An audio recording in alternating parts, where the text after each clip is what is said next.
Cardinal Raymond Burke, one of the four cardinals asking Pope Francis to clarify his teaching on communion for divorced and remarried Catholics, joins us in an exclusive. How far will he go if the Pope does not respond?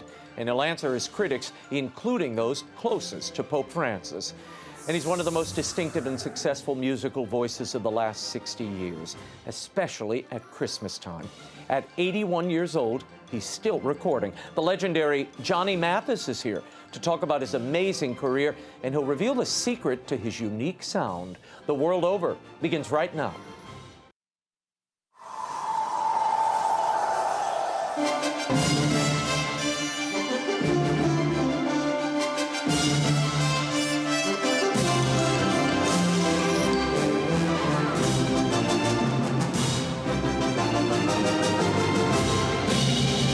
Now, from Washington, D.C., Raymond Arroyo. A warm welcome to all of you joining us in the United States and the world over. Raymond Cardinal Burke, the legendary Johnny Mathis, and a touch of Christmastime in New Orleans are all straight ahead.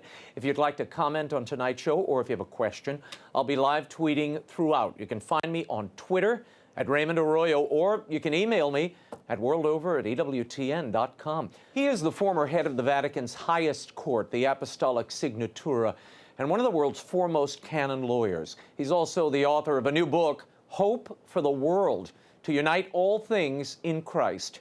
Tonight, Raymond Cardinal Burke reflects on the backlash he and three other cardinals are experiencing in the wake of a letter they submitted to Pope Francis asking for clarity on certain points of the apostolic exhortation Amoris Laetitia. Specifically, they asked whether divorced and civilly remarried Catholics without an annulment can be allowed communion. The letter was first submitted privately to the Pope, but when Cardinal Burke and the others received no response, they made the letter public.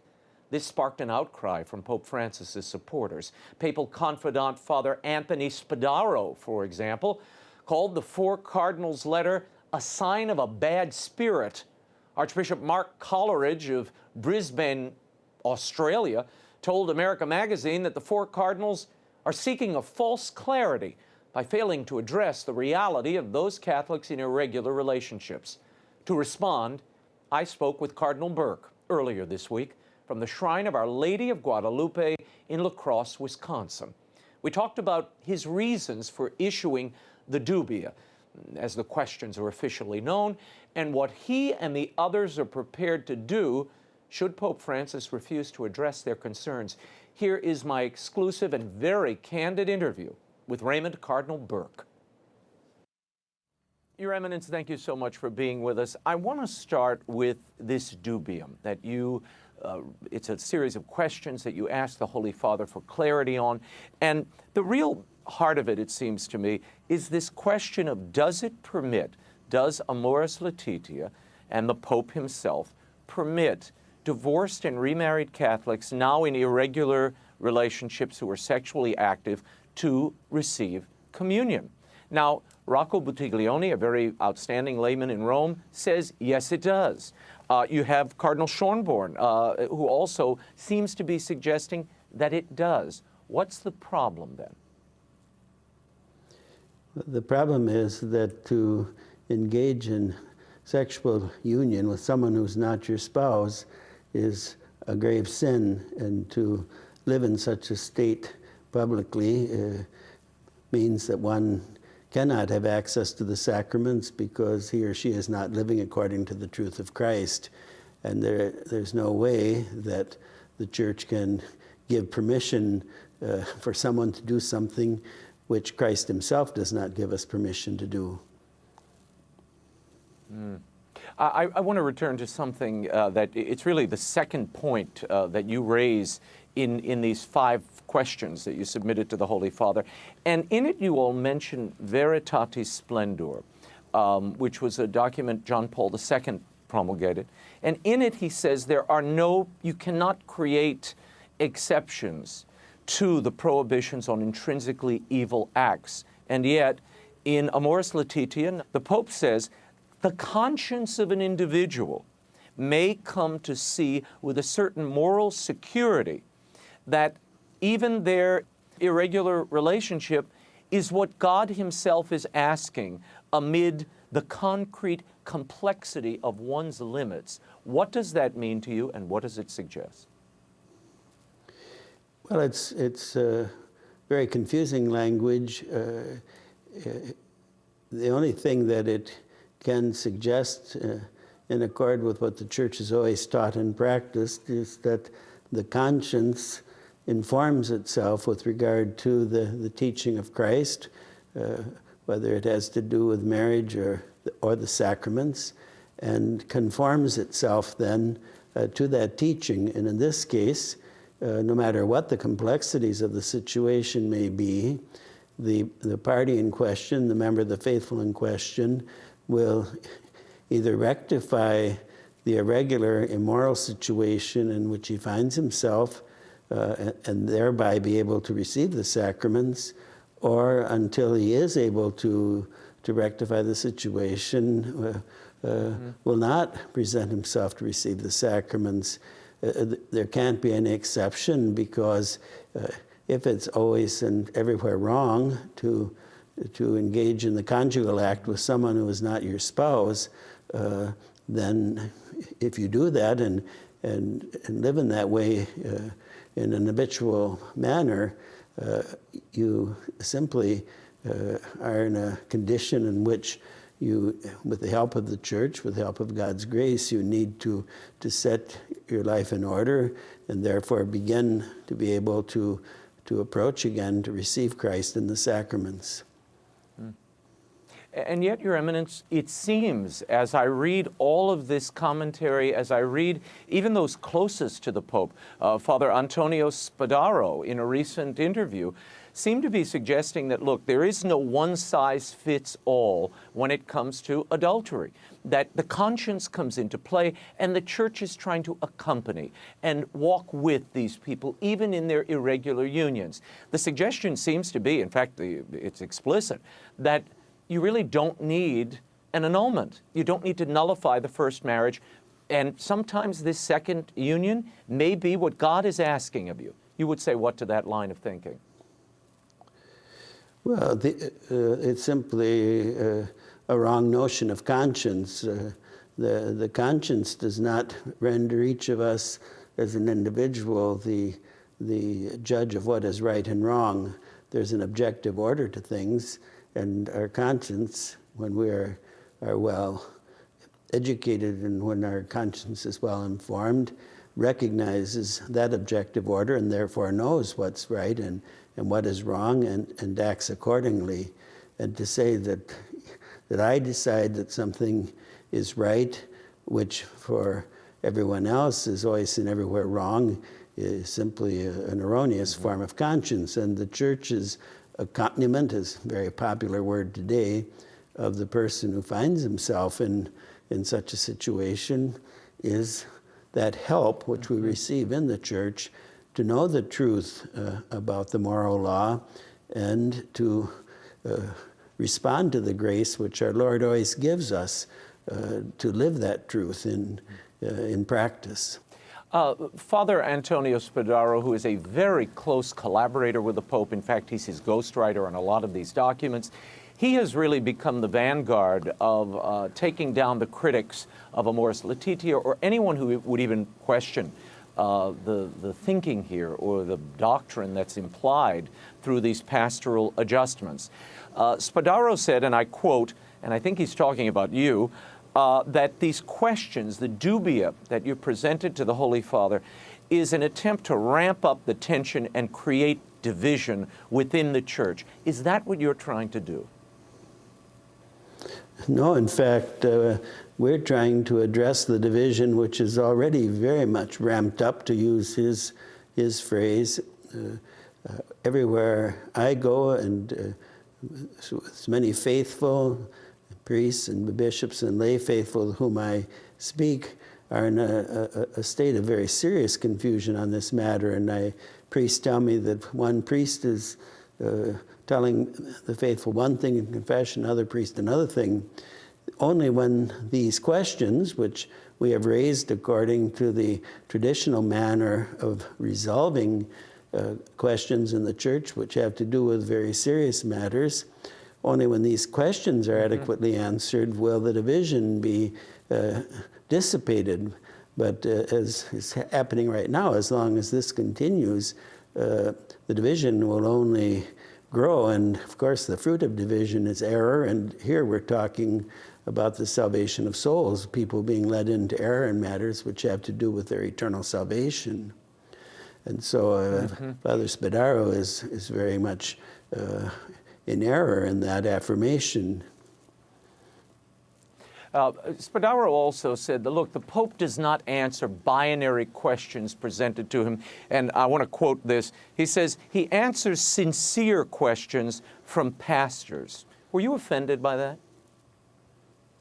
Yes, very much so. The popes have always, all along the centuries, I'm a student of the Church's discipline.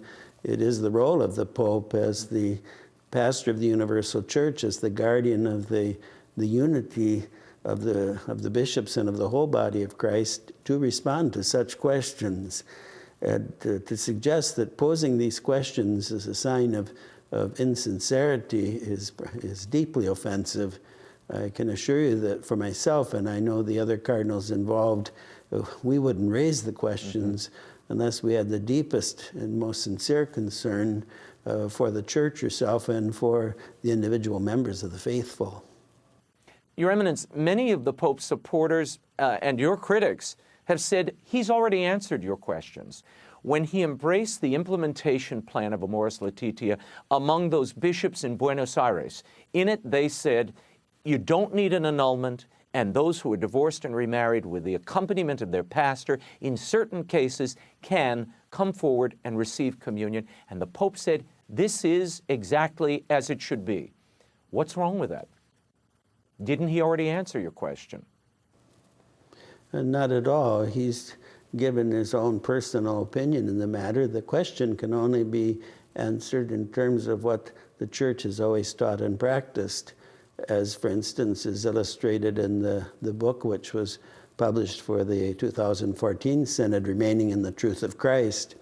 And it's one thing the Pope can say that what is written in Amoris Laetitia is interpreted correctly to mean that an individual priest can permit someone who's in an irregular matrimonial union to receive the sacraments without a firm purpose of amendment, but that doesn't resolve the question. The question is, what does the Church teach?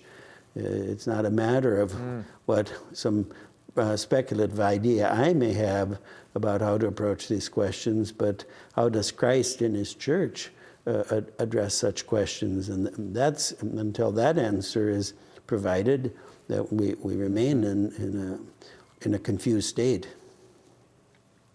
I want to remind people of something in Familias Consortio, which was John Paul II's great document on the family. He writes, however, the Church reaffirms her practice, now this is in regard to divorced and remarried Catholics seeking communion, which is based upon sacred scripture, of not admitting to Eucharistic communion divorced persons who have remarried with no commitment to practice continence. They are unable to be admitted thereto from the fact that their state and condition of life objectively contradict that union of love between Christ and the Church, which is signified and effected by the Eucharist. Besides this, there's another special pastoral reason.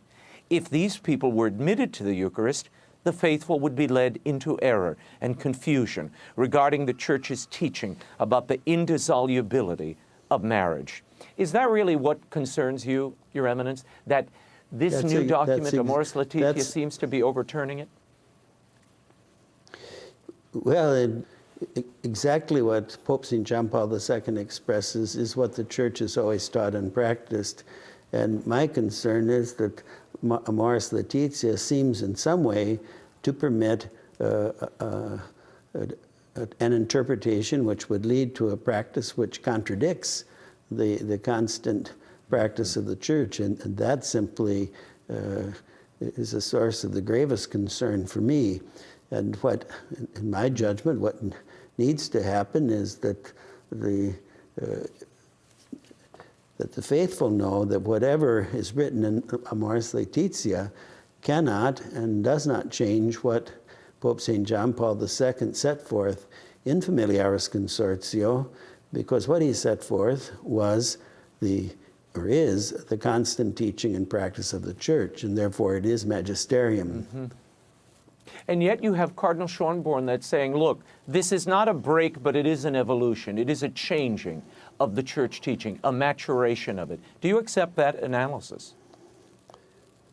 No, you can't have a maturation of a teaching which is a rupture from that teaching, which is a breaking away from that teaching. Cardinal Schönborn's remarks in that regard do not reflect what is called development of doctrine. In other words, through the Church's reflection, she deepens her appreciation of a teaching and helps the faithful to practice that teaching. In this case, it's a question of a complete rupture in the teaching of the Church, a complete going away from what the Church has always taught and practiced, and that you can't call a maturation. A maturation is something organic, where you see that what the Church has been teaching about marriage now is expressed with a greater fullness. Mm-hmm. Your Eminence, have you ever seen a moment in the Church where, I can't remember, a moment where you had the Pope and people raising questions about teaching, legitimate questions, and trying to do so respectfully, and you had this sort of political counterforce using media and tweets and columns to attack anyone who would question that teaching in any way? And I want to point something out to you that Bishop Schneider in Kazakhstan wrote. We'll put it up on the screen. I'd love your reaction to this. He writes, or he spoke in an interview, he said, there is a strange form of schism, he points out. Externally numerous ecclesiastics safeguard formal unity with the Pope, at times for the good of their own career or of a kind of popolatry. At the same time, they have broken with Christ the truth and with Christ the head of the Church. Are we in the middle of a schism, and have you ever seen a political campaign like this? Well, certainly I've never witnessed this in my lifetime. In the history of the Church, there have been situations which have some similarities with the present situation, but I perceive that a mundane spirit, a worldly spirit, has entered into the Church, which would divide her members into various camps, and liberals and conservatives, or the fundamentalists, as some are fond of calling those of us who are striving to defend the constant teaching of the Church. This mundane spirit is very much reflected in a lot of slogans and etiquettes, or not etiquettes, that's an Italian word, labels put on people in order to discount them. But we're all Roman Catholics, and we're all called to follow Christ as he comes to us in his Church through the Church's constant teaching. And so that this politicization of the Church, which is very much augmented by all of these forms of mediatic intervention, are very harmful and are doing a great deal of damage to the common good of all in the Church. Yeah. In our final moments, I have to raise this. I was sort of struck, amazed really, at an interview the Holy Father gave, where he suggested that those who are rigid, and that's the term he uses, sort of locked in their rigidity over doctrine and otherwise, that they suffer from a compulsion or a condition. Your reaction to that, and what are you and your fellow cardinals prepared to do if you don't get a positive reaction from the Holy Father and some answer on this point of clarification? Well, first of all, our presentation of the 5 questions is done with great serenity and with great respect. They are not the the reactions of people who are suffering from emotional disorders, that we're very deeply concerned about the truth of the doctrine of the faith, and its integrity is not a sign of illness. What will we do?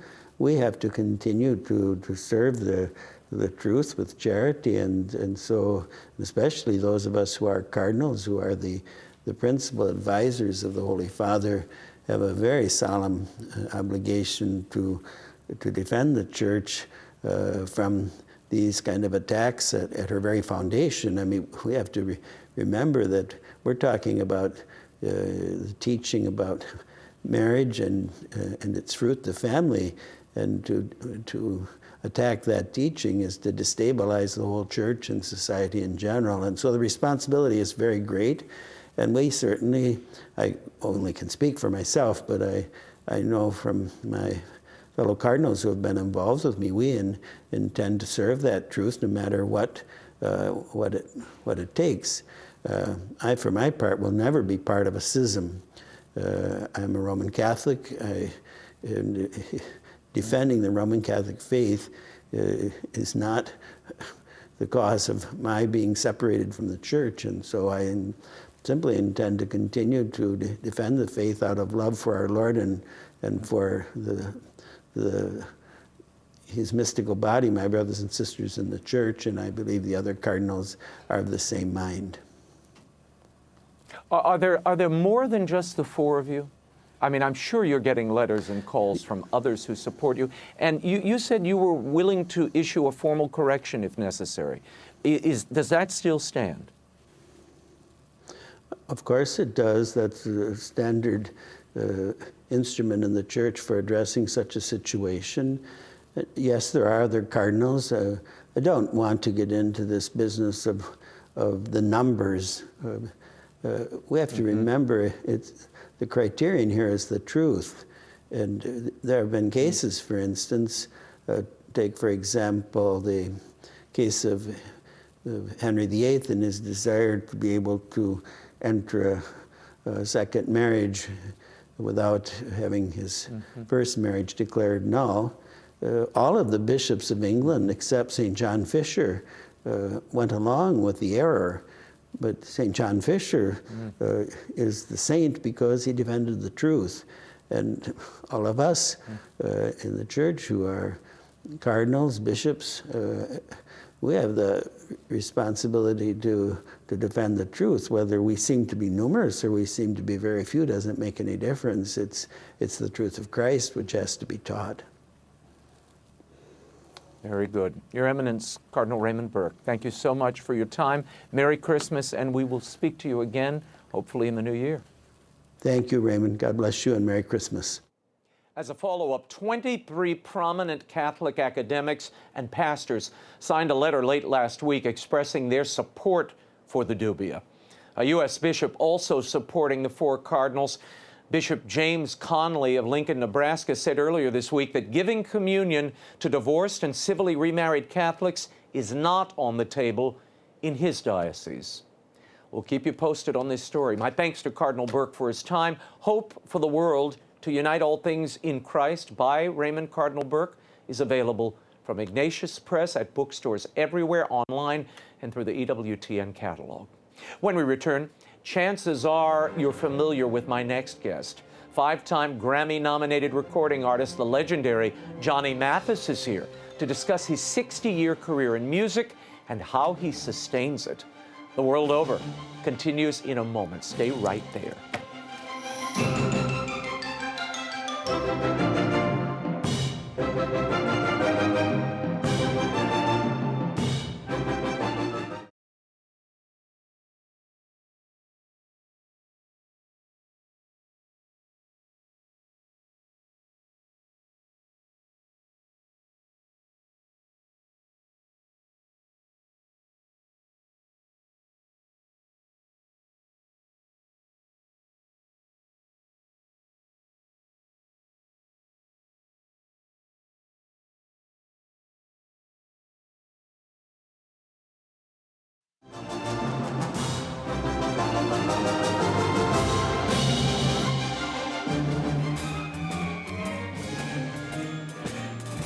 It's beginning to look a lot like Christmas. Soon the bells will start, and the thing that will make them ring is the carol that you sing right within your heart. It's beginning to look a lot like Christmas, Christmas, Christmas.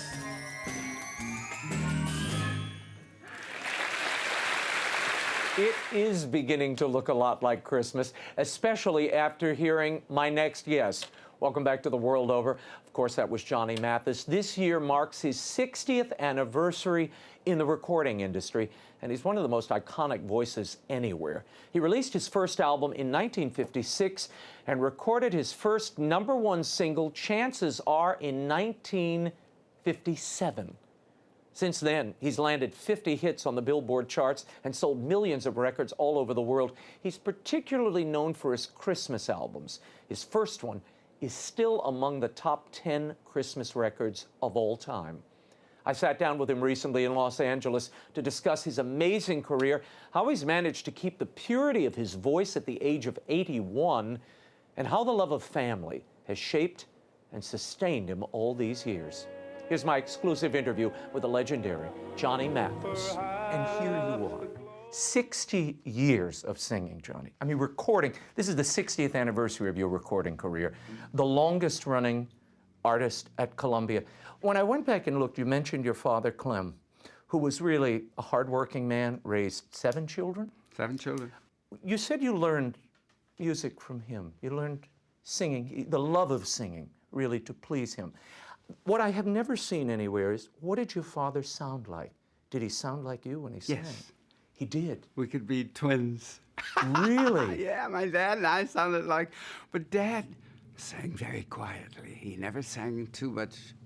And of course, that's because, first of all, the type of songs that he chose to sing were very, he called them sweet songs. I said, oh, please. I don't want to sing sweet songs. Right. And my dad was my hero, my best pal, my mentor, my everything that you could ever ask for in a friend. My dad was to me. Tell me, as a young boy, your father took you, I guess the club is the Black Hawk Club in San Francisco. You really got to not only see one-on-one, but meet some of the greatest jazz artists, really, of our time. All time. Ella Fitzgerald, Nat King Cole. Tell me about his influence on that Johnny Mathis sound and what it would become. It formed my personality as far as what people thought about someone like myself who was in the spotlight. I was never so amazed at how gracious and kind those people, Nat King Cole, Ella Fitzgerald, Sarah Vaughan, Lena Horne, Dizzy Gillespie, Miles Davis, all of these extraordinary people who were very complex, had so many things in their lives that were, you know, and now I realize that because I'm in that position.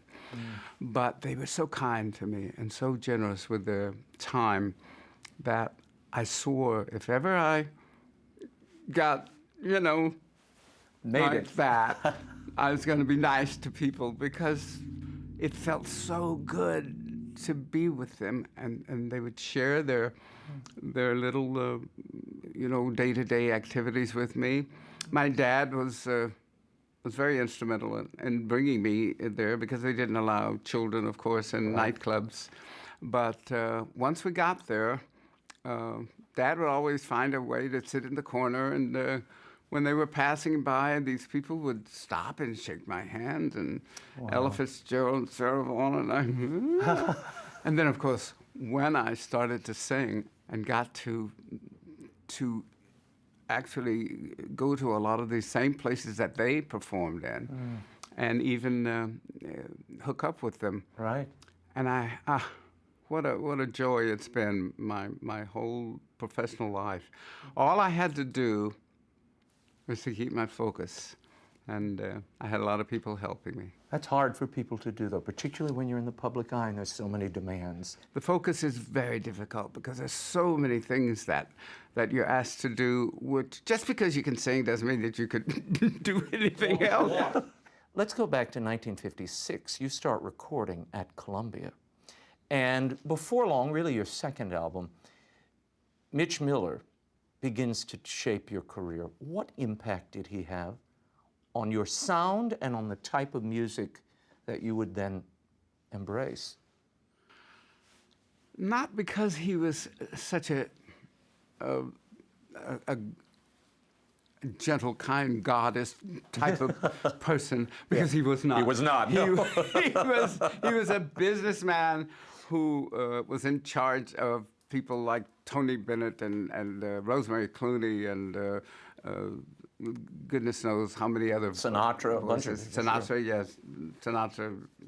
Had just flown the coop. Yes, he got out of there. But Mitch was a very famous oboist in the New York Symphony. And so he had the classical upbringing, and we'll let you know about it. He thought that my voice was okay, he says, but you're singing all the wrong songs because we are a company and we've invested our money in you and we want you to be successful, and you won't be successful singing jazz because there's no money in it. People don't pay to go see jazz, and all these things that everybody, eventually told me.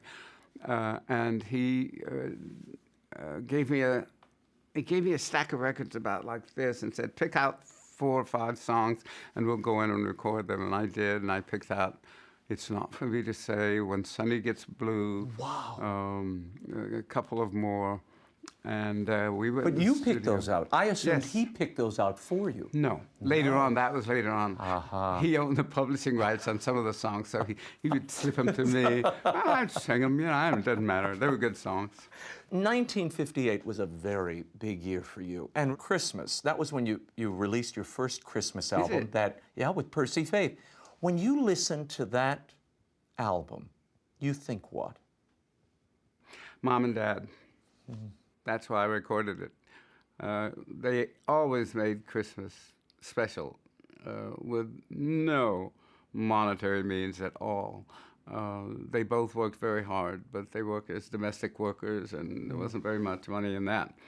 And with 7 children, and usually at our house we had people passing through from the South is where my family originated. But Mom and Dad they always made Christmas special.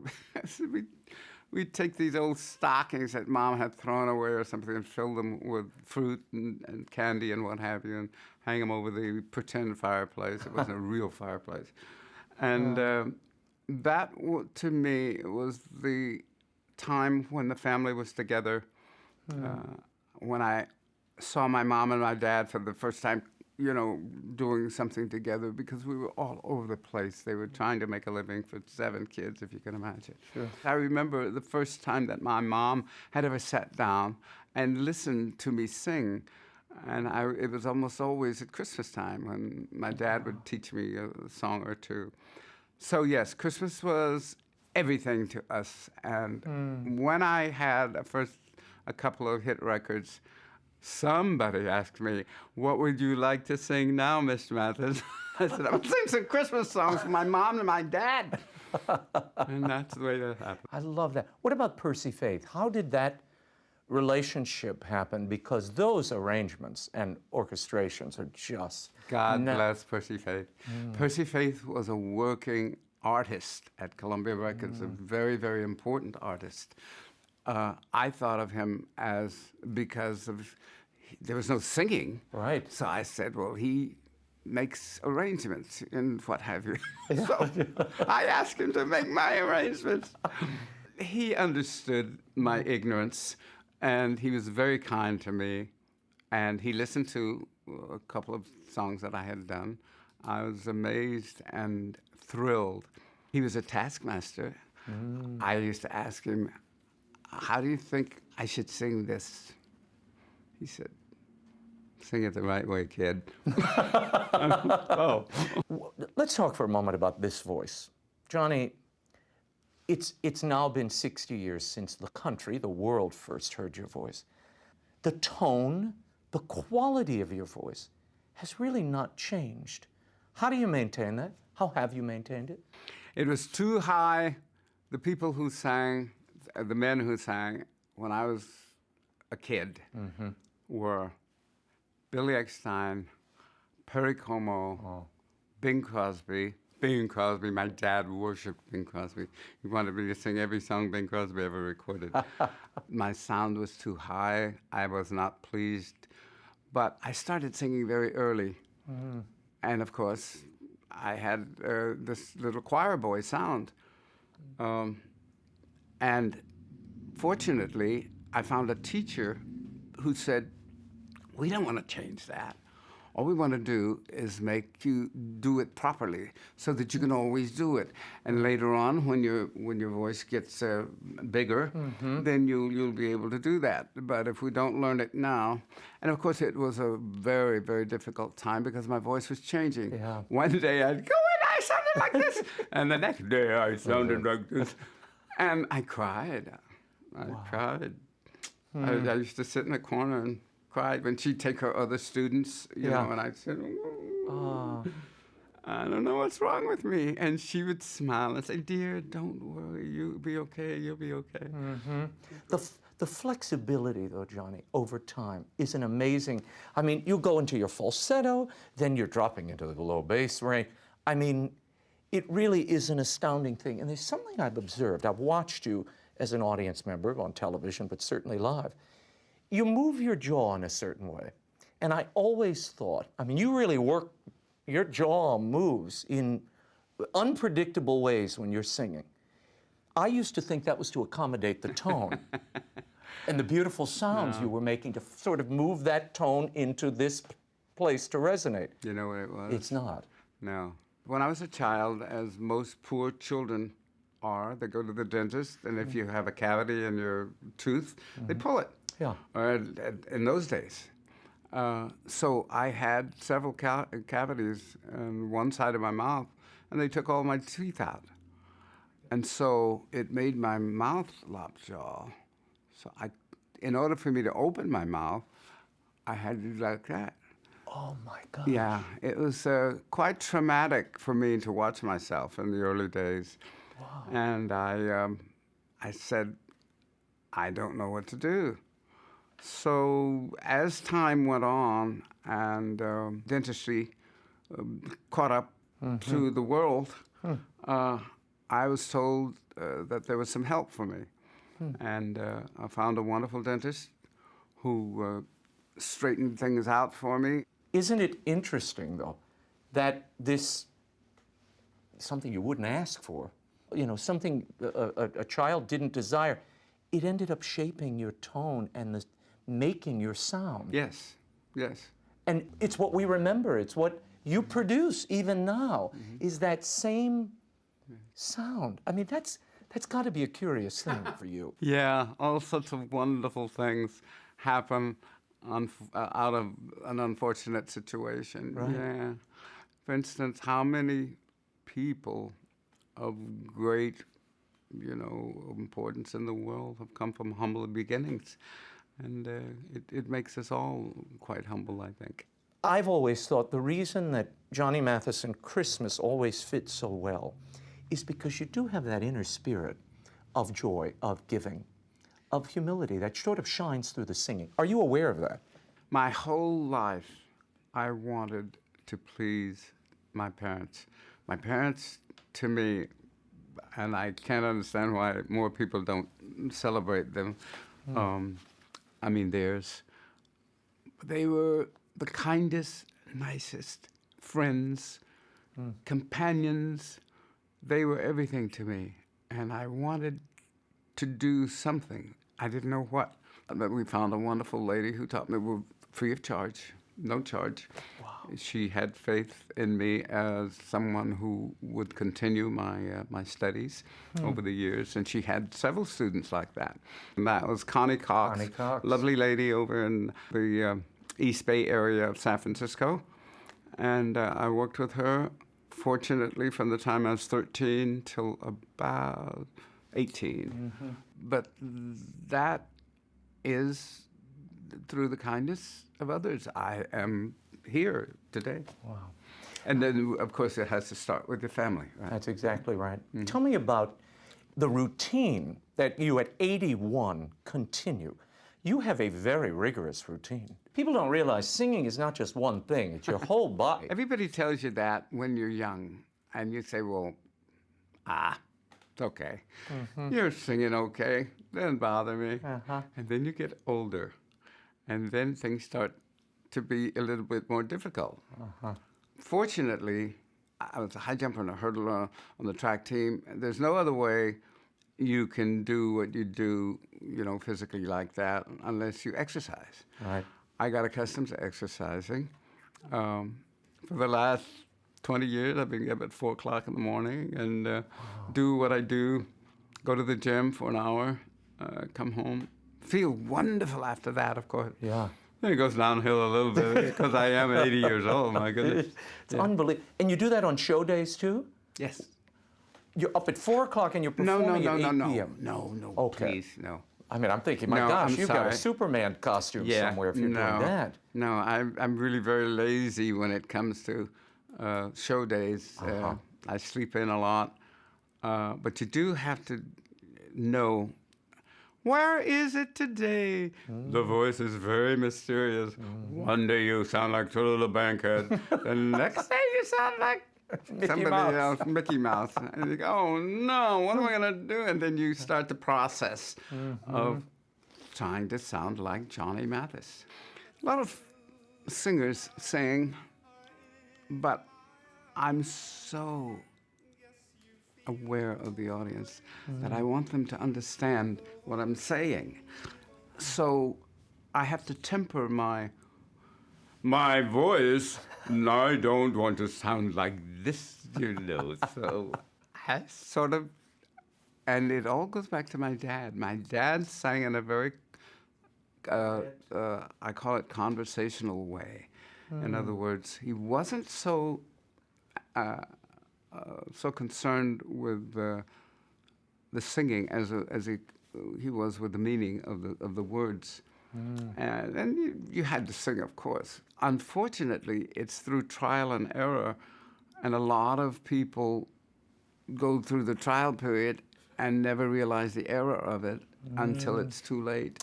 I have wonderful people that I've sung with on record who are brilliant singers and wonderful, and some of them have lost their voice because they just didn't know how to do it. Yeah. And that's the joy that I get because my teacher was adamant. She says, you're going to want to do it all your life, whether you can or you can't.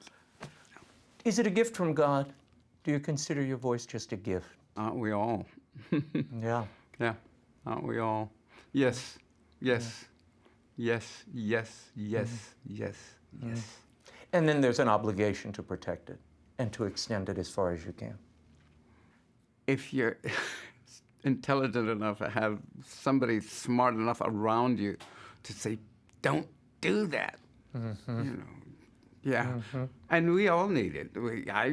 When it comes easily to us, we tend to take it for granted, and that's when the danger starts. When you go out, and I've seen this, during Christmas concert, you'll sing a few Christmas songs, and then you'll drop in at maybe the third or fourth song in the set, Chances Are.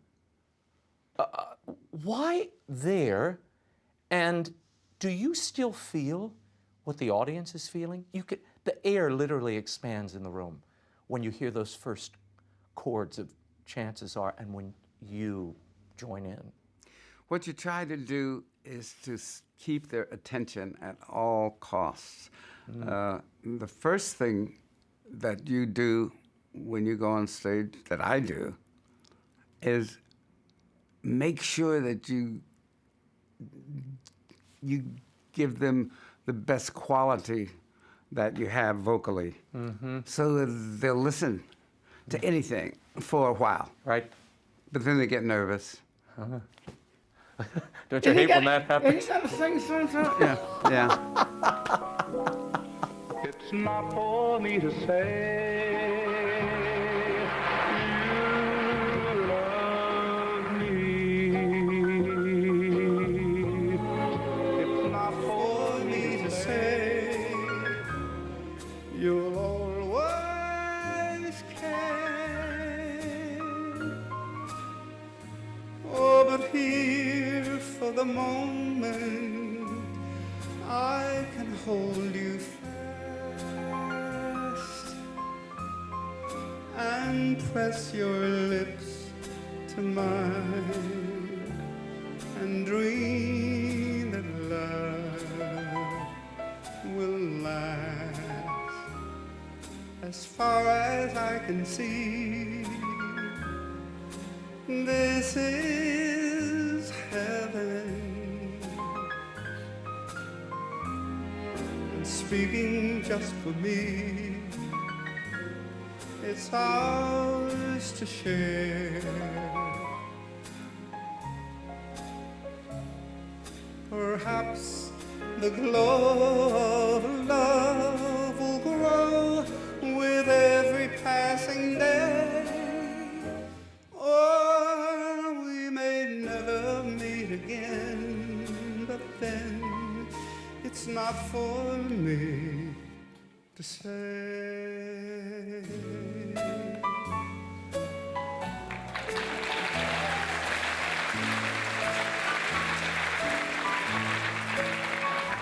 Chances are, 'cause I wear a silly grin the moment you come into view. Chances are you think that I'm in love with you. Just because my composure sort of slips the moment that your lips meet mine. Chances are you think my heart's your valentine. In the magic of moonlight, when I sigh, hold me close, dear. Chances are you believe the stars that fill the skies are in my eyes. Guess you feel you'll always be the one and only one for me, if you think you could. Well, chances are, your chances are awfully good. When you sing that, when you sing Chances Are, you're aware of the power that you and that song have with that audience. Not really. What? Most of the things that I'm concerned about is trying to sing it again meaningfully for the 11 millionth time, and not trivialize it. And that is the hard part. It is very, very difficult to do because I can't sing the last high part of Chances Are, for instance. So I only sing one chorus of it, but I go from Chances Are into It's Not For Me to Say, and then I'll do as much of that as I can. There's no sense in ruining a performance by trying to do something that you can't do. Right. I mean, you're never going to be able to do it. You did it once, Right. Right. Let them play the record. What do you want the Johnny Mathis legacy to be? Oh, my goodness. Well, I was thinking about something like that, not specifically that, but how soon we forget all these great, great people who come our way. And it's just the way people are. So there's nothing to do about it. The thing to do is to be gracious and grateful for what you have. Do it for as long as you can. Move on, maybe, and do something else. But how do you want to be remembered? You've had such a long, incredible career, Johnny, and it continues. You're still recording. Life is a process. I'm sure I did some awful things when I was a kid. Hope nobody remembers that. When you think about people who sing, the millions and millions of people that even I listen to this day, it might be nice to be connected with that group. But mostly, I hope that my brothers and sisters think a little bit more about what our parents did for us. So what I do now, which is very strange for me because I was always a kid.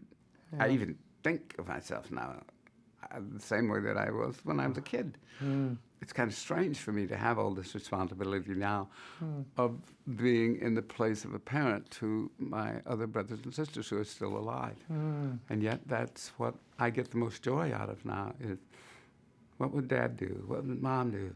You know, if they were capable. Sure, sure. Yeah, so I spend time doing that. Tell me what's next. Fortunately, I mean, I'm the luckiest man in the world.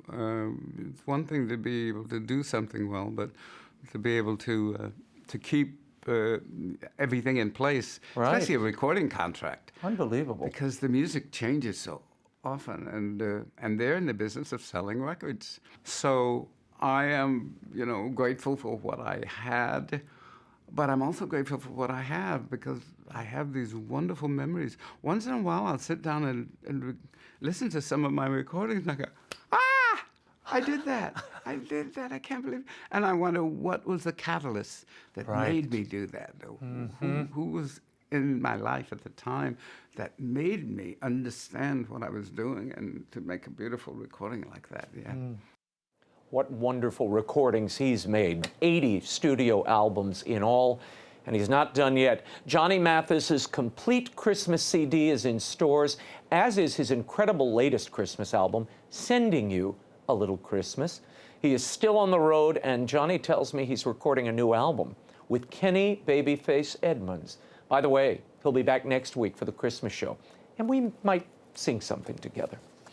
And speaking of Christmas, Christmastime in New Orleans, my latest project, is a musical and documentary tribute to the traditions, food, music, and people of my hometown. And it's available now on CD and DVD in stores everywhere through the EWTN catalog, online, iTunes, Amazon.com.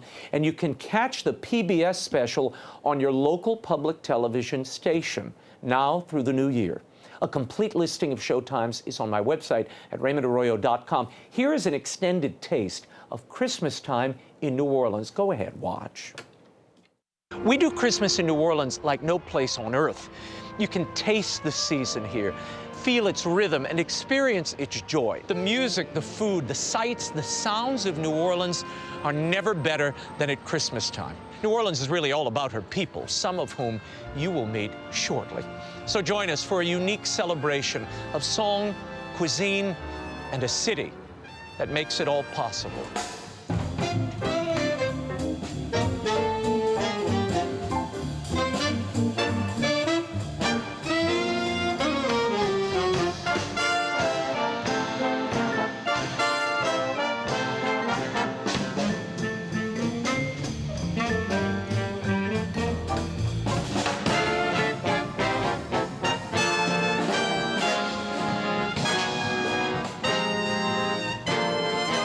I was blessed to have been born in the northernmost Caribbean city, the last Bohemian, best example of the American aesthetic on display, of how we have taken the individual and lifted them up to a place of celebration, freedom within form.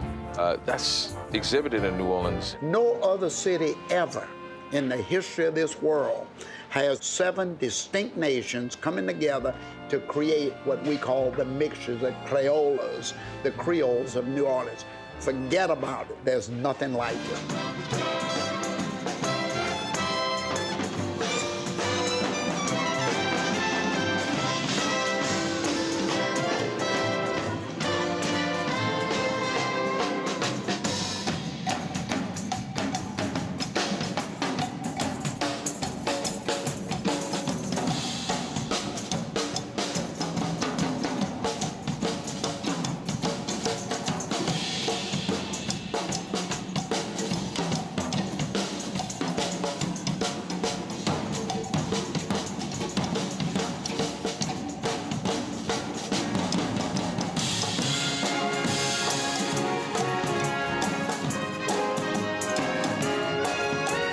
Here in New Orleans, we have a sense of communal kind of relationship in the neighborhood. Everybody kind of feeds off one another.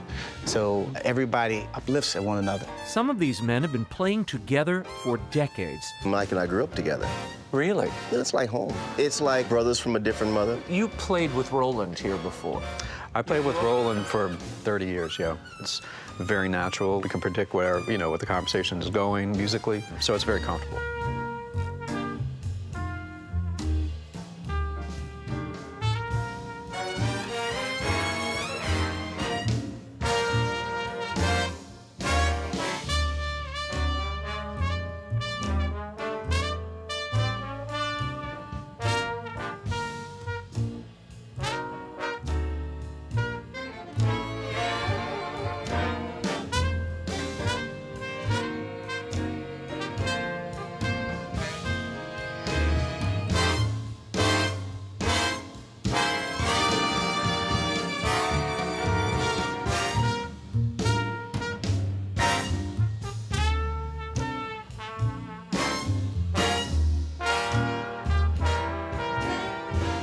Welcome to Christmastime in New Orleans. Some people say New Orleans, just New Orleans. We don't care how you pronounce it, as long as you don't forget it. More info on the Christmastime in New Orleans project is available at RaymondArroyo.com. It's so much fun. And for all of you Will Wilder fans out there, I was in New York recording the audio book for Will Wilder 2, The Lost Staff of Wonders. It's the second installment of my series featuring young Will. This time around, the staff of Moses goes missing from the Perilous Falls Museum, stalked by a new enemy as the plagues of the Old Testament strike Perilous Falls. It's up to Will, his friends, and Great Aunt Lucille to locate the staff before time runs out for all of them. Mark your calendars. It hits stores on March 7th, and you can pre-order now at Amazon.com, EWTNRC.com, Barnes & Noble, wherever books are sold. And Will Wilder, The Relic of Perilous Falls, the first book, is still available everywhere, and it makes a wonderful present for the young adventurer on your list. Also, for those of you in Southern California, on January 9th, I'll be conducting a very special live conversation with best-selling author Dean Koontz, and you can attend. Tickets can be reserved now. Go to RaymondArroyo.com or my Facebook or Twitter pages for the link. See you all on January 9th with Dean Koontz. A fantastic evening in store. Well, that's all the time we have. Until next week, the show continues on Facebook and Twitter. Like me on Facebook, follow me on Twitter, and next week, it's the most wonderful show of the year, A World Over Christmas, featuring Johnny Mathis, Jose Feliciano, the NOLA Players, and all your favorites from Christmases past. Until then, we'll be scouting the world over for all that is seen and unseen. On behalf of the staff and crew of EWTN News, thank you for watching. Happy Advent. I'm Raymond Arroyo from Washington, D.C. Bye now.